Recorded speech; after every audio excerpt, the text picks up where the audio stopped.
The Bill Cosby retrial is now underway. After a jury failed to reach a verdict in his June 2017 trial, Cosby returns to a suburban Philadelphia courthouse to again face Andrea Constand, who says he drugged and sexually assaulted her in 2004. She testified that Cosby gave her pills that made her feel frozen as Cosby touched her breasts and genitals, adding that she wanted it to stop.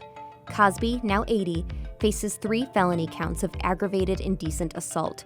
Here's what you need to know about Cosby's trial this time around, and a look back at what happened last time. Constand, a former staffer for the Temple University women's basketball team, testified that Cosby was her mentor at the Philadelphia school. For years, Cosby was the public face of Temple and a frequent presence on campus. But one night in 2004, Constand says Cosby drugged and sexually assaulted her after a private dinner at his home.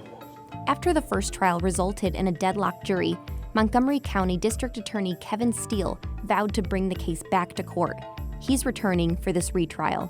Just because, a verdict was not reached in one case doesn't mean it won't be reached next time around. Steele scored a major victory in the pretrial phase.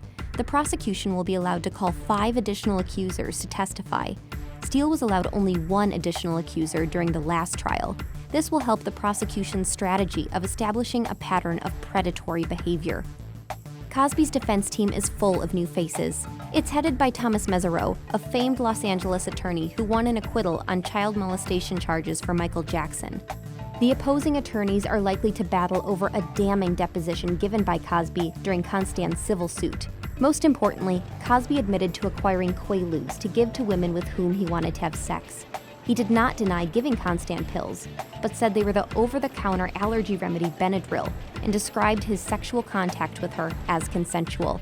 The defense team is likely to again characterize Constand as a liar after they called her greedy during the pretrial phase. And lastly, Judge Stephen O'Neill is back to preside over the case. He's a former prosecutor who has been on the bench since 2002. He pushed jurors in 2017 to reach a verdict after they first announced they were deadlocked. He ultimately declared a mistrial after 52 hours of deliberations. O'Neill says jurors should expect this trial to last 1 month at the very least. All of this comes after Cosby's career imploded in 2014 when dozens of women publicly accused him of rape, sexual assault, or sexual harassment over 5 decades. Eventually, 60 women came forward, including more than 3 dozen who say Cosby drugged and sexually assaulted them.